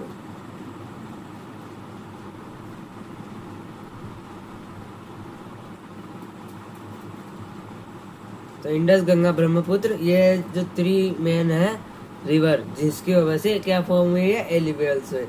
ओके, तो ये पॉइंट्स हो गए, इसे लिख लीजिए, मैं इरेज कर रहा हूँ। ओके, स्क्रीनशॉट ले लो। क्या है और भी बताना, अभी 1-2 फीचर हो, मैं जितना बता रहा हूँ वो सब आप लिख लेना, है ना। हाँ, तो फिर अपना अगला फीचर आता है, ये जो है ना, इसके जो ये जहाँ फाउंड होती है, कौन सी एरियाज में फाउंड होती है, ये फाउंड होती है कोस्टल प्लेन्स। ये मतलब कहाँ मिलती है, कोस्टल प्लेन्स के यहाँ मिलती है। अपने इधर तो बहुत नहीं मिलती ऐसी, है ना। अपने यहाँ मिलती है ब्लैक सोइल, और ये एलुवियल सोइल है, ये मिलती है कोस्टल एरियाज के पास। कोस्टल एरिया है ना, ठंडे और समुद्र के किनारे के पास जो एरियाज होते हैं ना, वो होता है कोस्टल एरियाज। तो ये कहाँ मिलता है ना, कोस्टल एरियाज के पास मिलते हैं। ओके, और कोस्टल प्लेन्स या फिर एरियाज कहते हैं, फिर कोस्टल प्लेन्स कहना चाहिए सर, कोस्टल प्लेन्स। तो ये कोस्टल प्लेन्स के पास मिलते हैं, और या फिर नियर द डेल्टास, या फिर डेल्टा के पास में, नियर द डेल्टास, डेल्टास के पास मिलते हैं। और कौन से डेल्टास? डेल्टास ऑफ जैसे कुछ रिवर्स है, गोदावरी, गोदावरी एंड महानदी, गोदावरी और महानदी के डेल्टास पर। ये गोदावरी और महानदी लिख देना। वैसे तो एक और रिवर है, कौन सी है? ये हाँ, एक मिनट,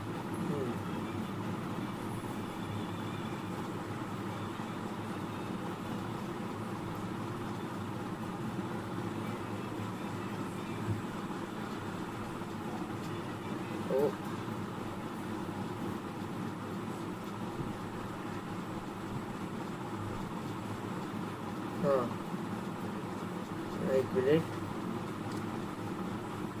तो मैं क्या बता रहा था? हाँ, तो ये कहाँ मिलती है? कोस्टल एरियाज में मिलती है। कहाँ पर? Near the deltas of Godavari and Mahanadi reverse, है ना। गोदावरी और महानदी के डेल्टास पर मिलती है ना, ये एलुवियल सोइल। और ये बहुत अच्छी सोइल है एग्रीकल्चर के लिए, है ना। अब ठीक है, ये तो हो गए एलुवियल सोइल के सारे जो भी खास बातें थी वो। अब एलुवियल सोइल के टू टाइप्स है, टू टाइप्स कौन कौन से हैं? एक तो है न्यू एलुवियल, जिसे अपन क्या कहते हैं? खादर, है ना। न्यू एलुवियल और ओल्ड एलुवियल, है ना, जिसे अपन कहते हैं बंगार, बंगर और खादर। ये दो एलुवियल सोइल है ना, टू टाइप्स में। खादर जो न्यू एलुवियल सोइल होती है, और बंगार जो ओल्ड एलुवियल सोइल होती है। ओके, अब देखो दोनों में डिफरेंस क्या है। एलुवियल सोइल फर्टाइल है ना, ये सबको पता है। तो ज्यादा फर्टाइल कौन सी है? अब दो एलुवियल आएगी अपने पास, तो ज्यादा फर्टाइल कौन सी? ज्यादा फर्टाइल है, मोर फर्टाइल खादर, यानी जो खादर है वो बंगार से ज्यादा फर्टाइल है। और जो बंगार है वो क्या है? लेस फर्टाइल, बंगार लेस फर्टाइल है, यानी कि फर्टिलेशन में ज्यादा कौन है? मोर फर्टाइल खादर है। फाइन पार्टिकल, इसके पार्टिकल्स भी फाइन है। और यहाँ कंकड़ पार्टिकल्स, यानी कि इसमें थोड़े रॉकी टाइप पार्टिकल्स आते हैं, तो इसमें भी ये सही नहीं है। लेकिन हाँ, फाइन पार्टिकल्स अच्छे हैं, जिससे सोइल के और एग्रीकल्चर में अपन को फार्मिंग में हेल्प मिलती है ना। अपनी सोइल को और ज्यादा मिनरल्स प्रोवाइड करते हैं। ओके, यानी कि यहाँ मोर फर्टाइल होता है और फाइन पार्टिकल्स होता है। यानी कि जो सबसे एलुवियल सोइल में भी कौन सी? खादर सबसे बेस्ट सोइल होती है ना।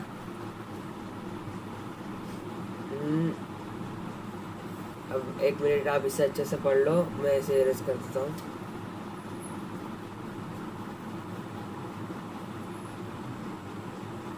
एक मिनट।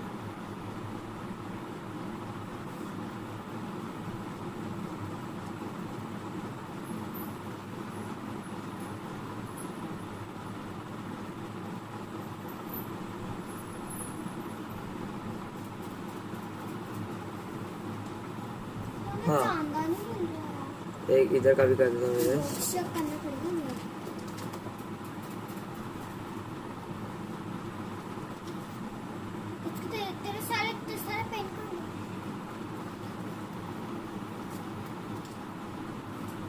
तो अब आगे अपन देखते हैं। ठीक है, आपने पढ़ लिया होगा, तो आगे देखते हैं अपन।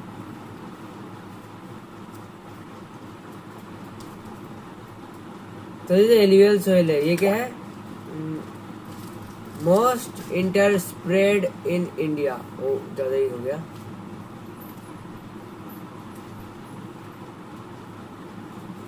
मोस्ट इंटरस्प्रेड इन इंडिया, यानी कि ये बहुत सबसे ज्यादा जो है ना, वो इंटरस्प्रेड यानी बहुत ज्यादा एरिया में फैली हुई। जो एलुवियल सोइल है वो सबसे ज्यादा एरिया में फैली हुई है इंडिया में, यानी कि सबसे ज्यादा अमाउंट में यूज होती है। वो कौन सी सोइल है? Alluvial soil. Okay, covers entire northern plains. और जो नॉर्थर्न प्लेन्स होता है अपना, है ना, आपको याद होगा 6 पार्ट में अपन ने बांटा है हिमालय, वो अपने भारत देश, हाँ इंडिया को। तो जैसे Himalaya, northern plains, coastal plains, Indian desert, है ना। तो उसमें जो नॉर्दर्न प्लेन्स है, तो वो ये जो एल्यूवियल सोइल है, ये इसने पूरा नॉर्दर्न प्लेन यानी कि जो बीच वाला हिस्सा है ना अपने इंडिया के मैप में, है ना, इंडिया का मैप। अब हाँ,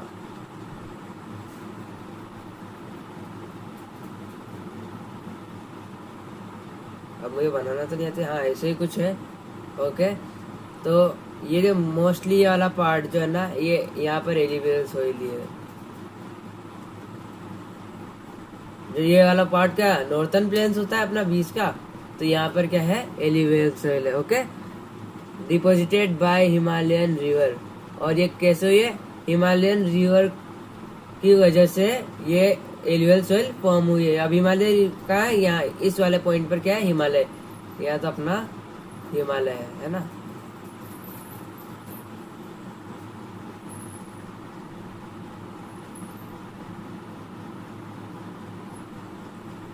लेक कर रहा है, हाँ। तो यहाँ इस वाले पॉइंट पर अपना हिमालय है। तो यहाँ से ये रिवर इधर आती है नॉर्थन प्लेन साइड, है ना। कौन सी रिवर्स आती है हिमालय से, कौन कौन सी रिवर निकलती है, तो गंगा और इंडस यहाँ से आती है। ओके, फिर देखते हैं एल्यूवियल सोइल के क्या क्या फीचर्स है। और हाईली फर्टाइल है ना, कहा था ना मैंने, most fertile soil, good in potash, lime और फॉस्फोरिक एसिड। तो एल्यूवियल सोइल में अपन को कौन कौन से मिनरल्स मिल जाते हैं, पोटाश मिल जाता है, लाइम मिल जाता है, फॉस्फोरिक एसिड मिल जाता है। अब इसमें कौन कौन से क्रॉप्स अपन बना सकते हैं, उगा सकते हैं, तो वो कौन सा, वीट, शुगर केन, पेडी, पल्स क्रॉप, है ना। यानी कि गेहूं, गन्ना और दाल, ये सब अपन यहाँ पर उगा सकते हैं।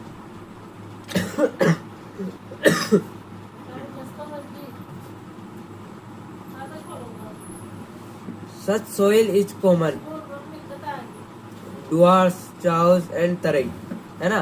तो ये कुछ कॉमन सोइल्स है जैसे कि दुआर, चोर्स एंड तरई, है ना।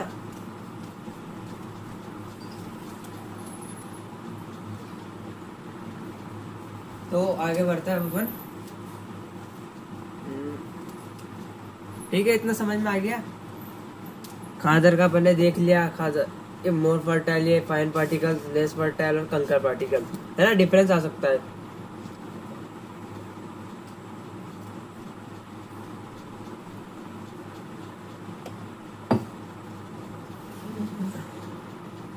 वीडियो रोक रोक के नोट्स बना लेना, अभी नोट्स की जरूरत नहीं है, पढ़ लो अच्छे से।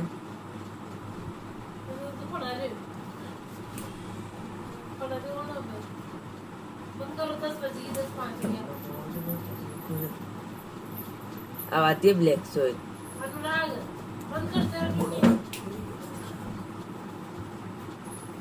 तो ब्लैक सोइल क्या होती है, रेगुलर सोइल। ये सबसे ज्यादा मतलब इंडिया में बहुत जगह स्प्रेड है ना। यानी सबसे ज्यादा अपन क्या कहते हैं फार्मिंग करते हैं, सबसे ज्यादा कौन सी सोइल पे करते हैं, ब्लैक सोइल पे, है ना। और ये भी अच्छी है। अब इसे क्या कहते हैं अपन, ब्लैक कॉटन सोइल भी कहते हैं। क्वेश्चन आ सकता है कि what is the other name of black soil, या फिर कॉटन सोइल अपन किसको कहते हैं, तो ये ब्लैक सोइल का अपन क्या कहते हैं, कॉटन सोइल, क्योंकि कॉटन के लिए बहुत ज्यादा सुटेबल है। Okay,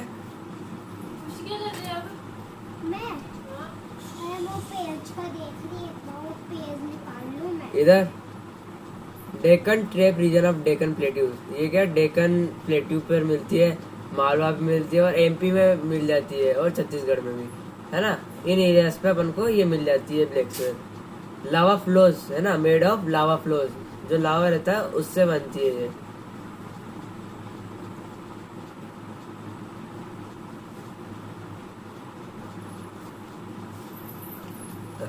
develop cracks during summer for aeration, है ना। यानी कि ये क्या क्रैक्स करती है, मतलब क्रैक डेवलप करती है समर में, है ना, फॉर एरेशन, यानी कि समर में। क्रैक्स मतलब मैं कैसे समझूं आपको,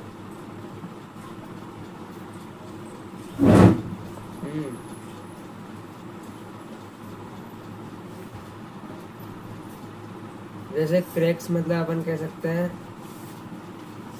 यार रब ये ढंग से बंद नहीं कर देंगे बंद कर काट सही नहीं है। देखो कितना दरवाजे पहनी पोछा मारना पड़ेगा अब। तेरी वीडियो कैसी की वैसी मैं तो develop cracks during summer for aeration, है ना। इसका मतलब क्या हुआ कि जो गर्मियों के टाइम पे क्या दरारें पड़ जाती है। आपको याद है अपने यहाँ पे जो ब्लैक सोइल है वो ऐसे कड़क कड़क कैसे ढीली ढीली सी हो जाती है, थोड़ा सा ऐसे ही पैर रखते या फिर थोड़ा सा मारते ही वो उखड़ने लगती है। तो उसमें क्या क्रैक आ जाता है बहुत सारे, आपने देखा होगा समर के टाइम पे, क्योंकि क्या होता है मिट्टी सूख जाती है उस टाइम पे, इसको इतना पानी नहीं मिल पाता, है ना। तो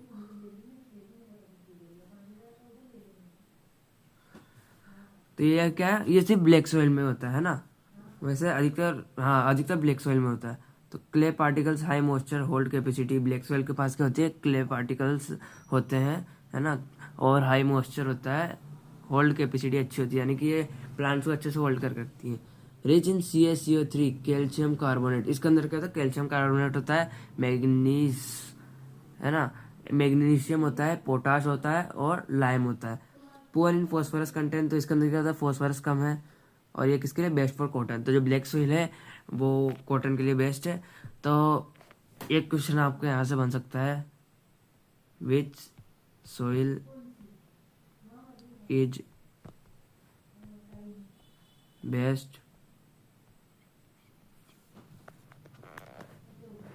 विच soil is best, just a second, for cotton, है ना। ये क्वेश्चन आएगा आपके, आएगा ये 1 या 2 नंबर का आएगा, 1 नंबर का आ सकता है। विच soil is best for cotton, है ना। तो कौन सी सॉइल बढ़िया है, तो वो है कौन सी, ब्लैक सॉइल। कौन सी सॉइल है, black soil. Black soil is suitable for cotton, best या फिर सुटेबल पूछ लेगा तो ये फॉर कॉटन, तो कौन सी है, ब्लैक सॉइल। ओके, आगे बढ़ते हैं। Red and yellow soil. अब रेड और येलो सॉइल का देखते हैं। तो इसमें क्या है, develop on igneous rock, igneous rock, igneous नहीं कहते थे, इग्निशियस कहते हैं। तो ये इग्निशियस रॉक्स के कारण डेवलप होती है ना, यानी इग्निशियस रॉक्स जो होते हैं ना वहाँ पर ये रेड और येलो सॉइल होती है।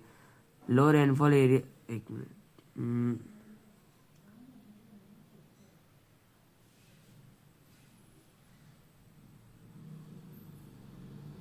हाँ, लो rainfall area of eastern and southern part of Deccan plateau, यानी कि ये जो रेड और येलो सोइल है वो कहाँ पाई जाती है, लो रेनफॉल एरिया, जहाँ कम पानी गिरता है ना उस जगह, जैसे कि eastern and southern part of Deccan plateau, यानी कि डेक्कन प्लेट्यू है उसके साउथर्न और ईस्टर्न पार्ट में कम पानी गिरता है तो ये उस एरिया में पाई जाती है। और कहाँ मिलती है, उड़ीसा में मिलती है और छत्तीसगढ़ में। इसका और फीचर देख लेते हैं, reddish colour due to the iron deposit. अब इसमें क्या आयरन डिपॉजिट हो जाते हैं तो इसके वजह इसका कलर कैसा रेडिश कलर हो जाता है इसका। Okay, occurs yellow man it is in the hydrated form, hydrated form यानी कि जब इसमें बहुत ज़्यादा वाटर आ जाता है ना, वाटर अपन की सप्लाई अपन करते हैं, इसमें वाटर डालते हैं, तो जब इसमें बहुत ज़्यादा वाटर आ जाता है तो ये क्या होता है, येलो हो जाता है, येलो कलर की हो जाती है इससे, है ना। रेड और येलो किस लिए कहते हैं इससे, कि ये रेड रहती है लेकिन जब इसमें ज़्यादा वाटर आ जाता है तो वो कैसे हो जाती है, येलो, इसलिए रेड एंड येलो सोइल कहते हैं। ओके, आगे देखते हैं अपन लेटेराइट सोइल।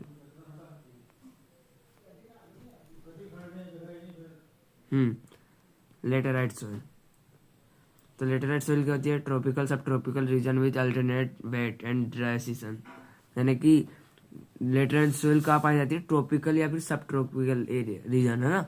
ऐसे अर्थ है, इसके 2 रीजन, एक ट्रॉपिकल और एक सब ट्रॉपिकल।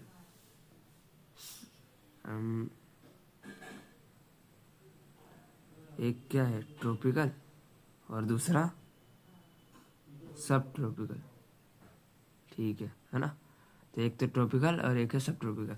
तो हाँ, तो tropical sub tropical region with alternate wet and dry season. तो लेटेराइट सोइल में क्या होता है, जो ट्रॉपिकल सब ट्रॉपिकल रीजन होता है ना उसमें वो क्या लेटरेट सोइल ऐसा रहता है, ऐसी होती है जिसमें ट्रॉपिकल हो और सब ट्रॉपिकल दोनों रीजन में alternate wet and dry season, है ना, यानी कि अल्टरनेट होती है वेट और dry season. Okay, it is result of intense leaching due to heavy rain. तो इससे क्या होता है, इंटेंस लीचिंग हो जाती है इसमें, है ना, लीच होती है ना,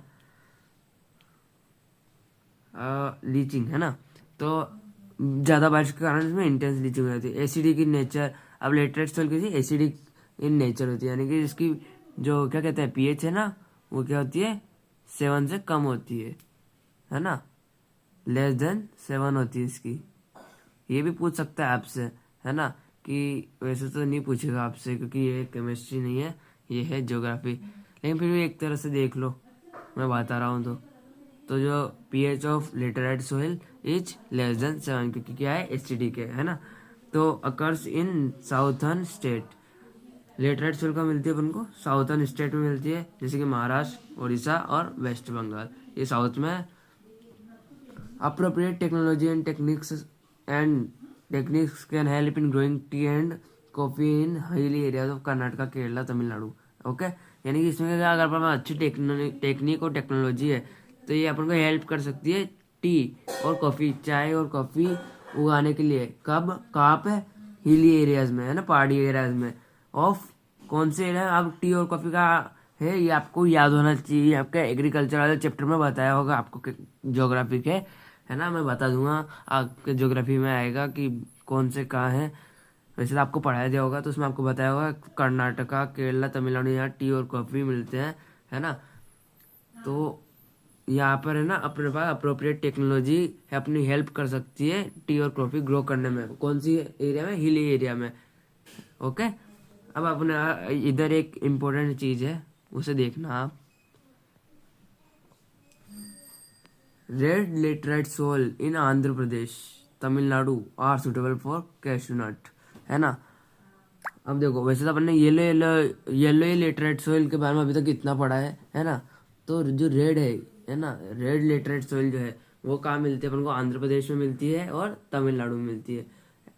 तो ये किस लिए सूटेबल होती है, कैश्यू नट, काजू नट, है ना, इनके लिए सूटेबल होती है। क्वेश्चन पूछ सकता है आपसे, क्योंकि रेड लेटराइट के बारे में कभी बताया गया है, एनसीईआरटी में बहुत कम है ना, और शायद तक बताया ही नहीं होगा। तो ये पूछ सकता है कि कहाँ पर पाई जाती है, तो आंध्र प्रदेश और तमिलनाडु, और किसके लिए सूटेबल, तो कैश्यू नट। ओके, अब यहाँ पर आता है अपना arid soil.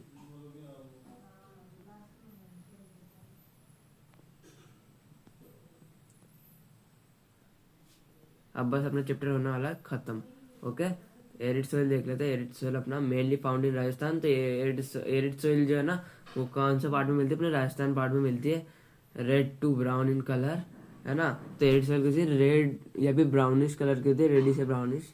It is Sandy इन की टेक्सचर, ये क्या सैंडी सोइल होती है। अब अपने देखो, जो डेजर्ट वाला एरिया होता है वो सैंडी सोइल है, तो उसमें एरिड सोइल भी मिक्स होती है ना। और सलाइन इन नेचर, ये क्या सलाइन होती है, खारी टाइप होती है ना, जैसे सलाइन वाटर है, सी का कैसा होता है सलाइन वाटर, इसी तरीके सलाइन इन नेचर। ओके,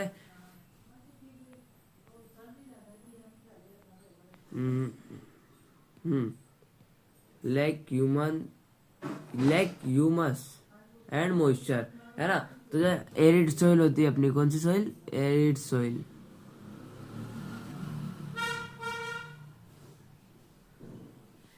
तो एरिड सोइल में क्या होता है, लैक्स ह्यूमस एंड मॉइस्चर। इसमें क्या होता है, ह्यूमस की कमी होती है, इसमें ज्यादा ह्यूमस नहीं होता। इसका सोइल होती है ना, उसका अंदर ह्यूमस कम होता है और मॉइस्चर भी कम होता है ना। तो soil become cultivable with irrigation.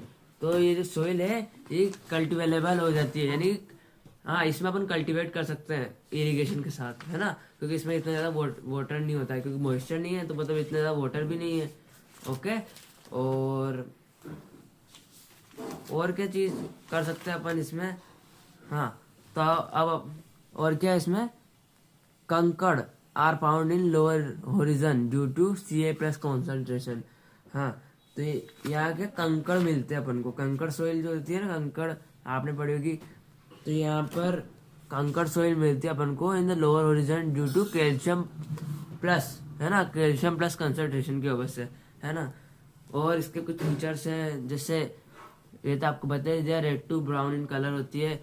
और डेजर्ट सोइल या फिर जो वेस्टर्न राजस्थान में कह सकते हैं अपन, है ना, डेजर्ट रीजन की जगह आप लिख देना वेस्टर्न राजस्थान।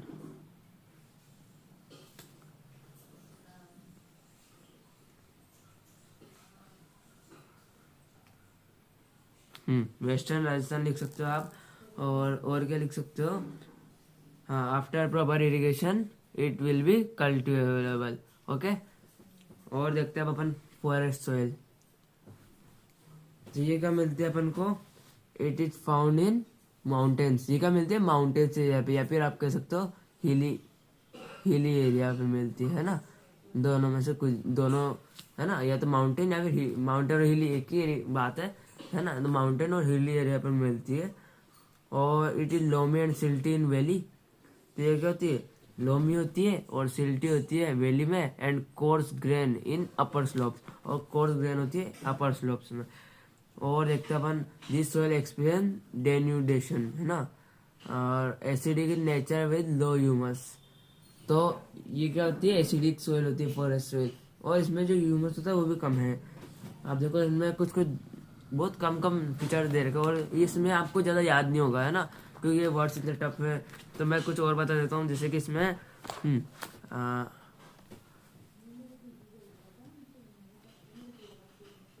सोइल, एक मिनट,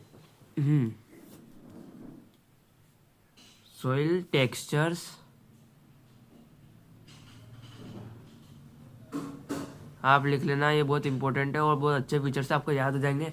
इन फीचर से भी अच्छे जो मैं बता रहा हूँ, सोइल टेक्सचर्स वेरीज, है ना, varies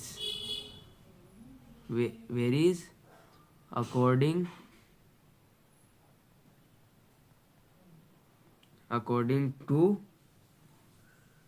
the mountain environment.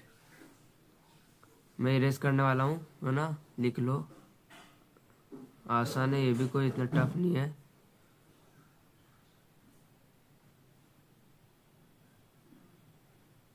Okay, तो इसमें क्या बताया गया है कि जो सोइल टेक्सचर्स होते हैं ना, वो चेंज होते रहते हैं according to the mountain environment. Mountain के इन्वायरमेंट के अकॉर्डिंग ये चेंज होते रहते हैं सोइल के टेक्सचर्स। ओके, तो ठीक है, इसे मैं इरेज कर देता हूँ। एक बार देख लो, लिख लो कहीं पे, ठीक है, इरेज कर देता हूँ।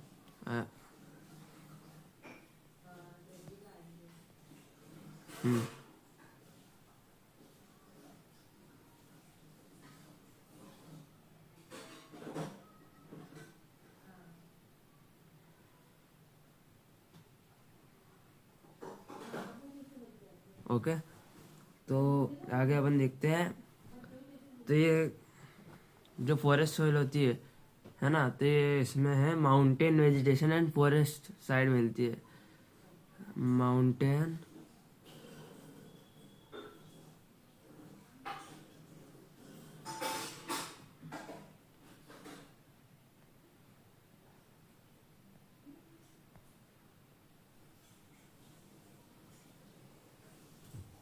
Vegetation and forest.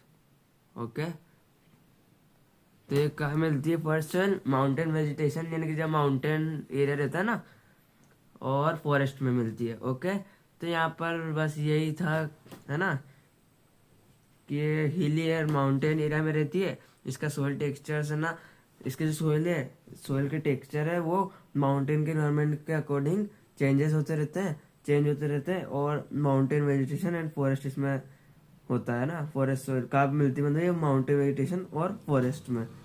ओके, तो अब अपना लास्ट टॉपिक आ जाता है, समझ में आ गया ना। लास्ट टॉपिक अपना है, बस हो गया खत्म। सोइल इरोजन एंड, एक minute, soil erosion and soil conservation. देखो अपन ने सोइल के बारे में सब कुछ पढ़ लिया, अपन को सब कुछ पता है, ठीक है। अब सोइल, आपने सोइल इरोजन तो पढ़े होगा, है ना, तो इसमें क्या होता है, ये जैसे अपनी पूरा एक सोइल है ना, सोइल का अलग अलग लेयर, तो सोइल इरोजन क्या होता है, जो सोइल की अपर मोस्ट लेयर है ना, कौन सी, ये वाली जो लेयर है अपनी, ये वाली जो लेयर है, इसका रिमूव होना है ना, इसका रिमूव होना, वो कैसे रिमूव होना, due to the different agents. अब कौन कौन से डिफरेंट एजेंट्स है, तो वो है, जो डिफरेंट एजेंट है वो है वाटर,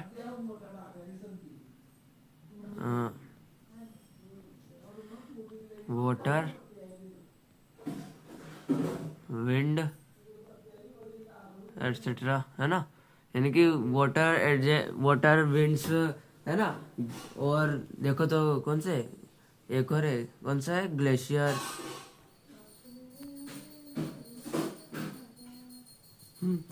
वाटर विंड और ग्लेशियर।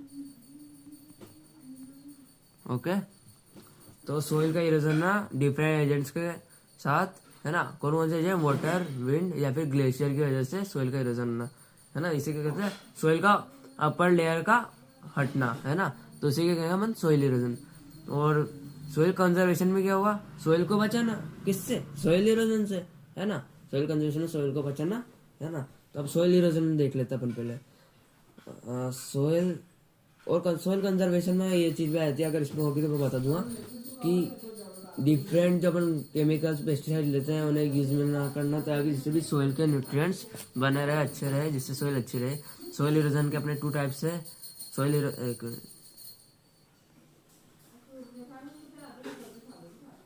इरोजन मैंने आपको बता दिया, ठीक है ना, क्या होता है, सोइल के अपर लेयर का रिमूव होना डिफरेंट एजेंट्स के साथ, और वो एजेंट्स कौन कौन से होंगे, वाटर विंड और ग्लेशियर एक्सेट्रा, है ना।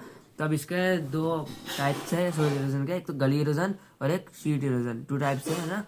अब इसमें क्या होता है, गली इरोजन में when soil is washed away in deep channels, है ना, जब सोइल, है ना, वॉश्ड अवे यानी कि वहां से हट जाती है, वो जाओ थी ना, वो डिफरेंट एरिया, जैसे वाटर मान लेता अपन ना, वाटर की वजह से सोइल इरोजन हुआ है, तो वाटर, है ना, ये एक एरिया है ना।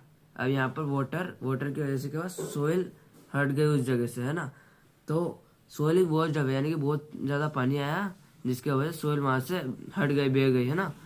तो अवे इन डीप चैनल्स, है ना, जो भी कैनाल है, चैनल है ना, वहां से हटना, तो उसे क्या कहेंगे हम, गली इरोजन, है ना। और शीट इरोजन कहता है water flows as sheet over the large area. अब शीट इरोजन होता है एक लार्ज एरिया, है ना, अब यहाँ से क्या वाटर फ्लो हो रहा है, ये वाटर फ्लो हो रहा है, ये over the large area, it wash away complete layer of soil, यानी कि उसमें देखा थोड़ा बहुत वो सोइल जा रही थी, अब इसलिए क्या एकदम से वाटर फ्लो हुआ और पूरी की पूरी जो सोइल है वो बह गई उसके साथ, है ना, सोइल का इरोजन हो गया एक तरह से।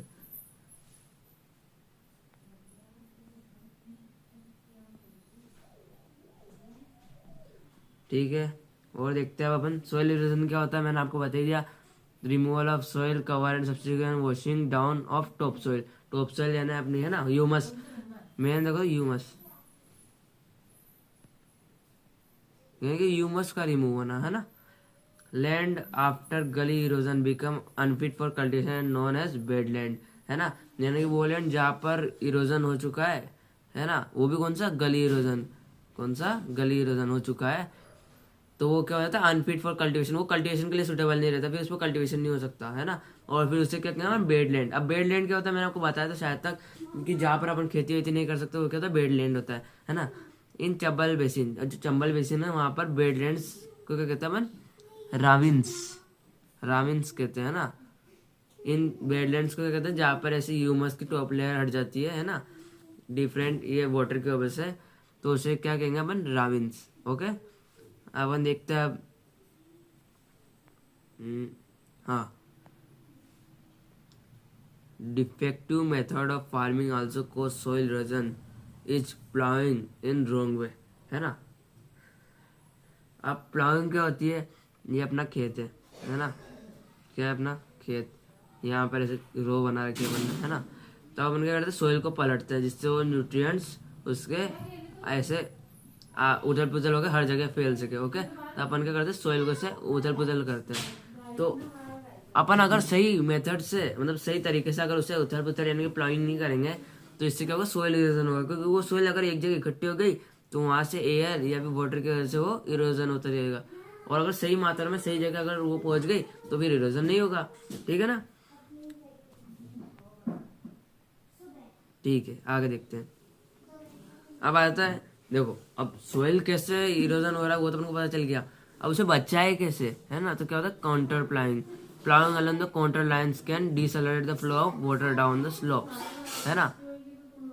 तो ये ऐसे, यहाँ पर अपनी सोइल है ना, अब यहाँ पर ऐसे स्लोप बना गए हैं, है ना, थोड़े बड़े बड़े स्लोप, फिर ये सोइल की लो, फिर सोइल की रो, फिर ऐसे स्लोप, है ना, ये एक और स्लोप, ये बीच में सोइल है ना? तो इससे क्या हुआ, वो सोइल का इतना ज्यादा इरोजन नहीं होगा, जरूरी नहीं है पूरा ना हो, लेकिन इतना ज्यादा इरोजन नहीं होगा इन स्लोप की वजह से। ठीक है ना? ये बचा लेंगे। Ploughing along the contour lines, यानी कि contour lines can decelerate the flow of water down the slopes, है ना, स्लोप्स की वजह से। अब देखते हैं स्ट्रिप क्रॉपिंग। अब स्ट्रिप क्रॉपिंग क्या होती है?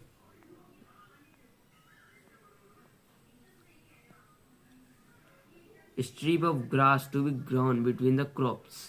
हाँ, ये आपने देखा भी होगा जरूर, है ना, कि जैसे कोई क्रॉप है ना, ये ओके, ये क्रॉप है ना, ऐसे ही, नहीं, हाँ, ये क्रॉप है, ऐसे ही ये क्रॉप है, बहुत सारी ऐसी क्रॉप लगी हुई है ना। ये अपनी सोइल है, फार्म एरिया अपना, यहाँ पर क्रॉप हुई हुई है ना। तो ये क्या करती है, इसके बीच में, ये क्रॉप के बीच में बनने क्या लगा दी, घास लगा दी। तो इसके वजह से क्या होता है, इरोजन नहीं होता इतनी आसानी से, है ना। Strip of grass to be grown between the crop, this breaks up the force of wind.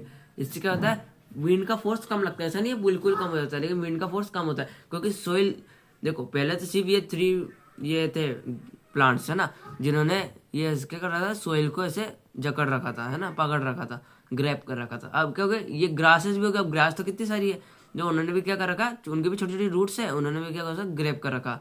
तो इससे भी क्या होगा, इरोजन जो होगा वो कम होगा। ओके, तो इससे क्या होगा, ये क्या करता है, ब्रेक कर देगा फोर्स ऑफ विंड को। ओके, अब देखो शेल्टर बेल्ट्स, है ना, तो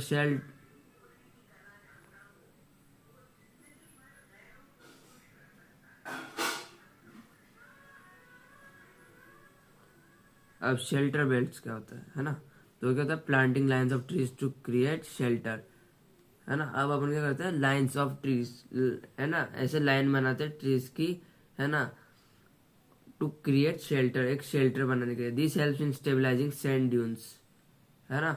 सैंड ड्यून्स क्या होता है, आपको बताया गया होगा,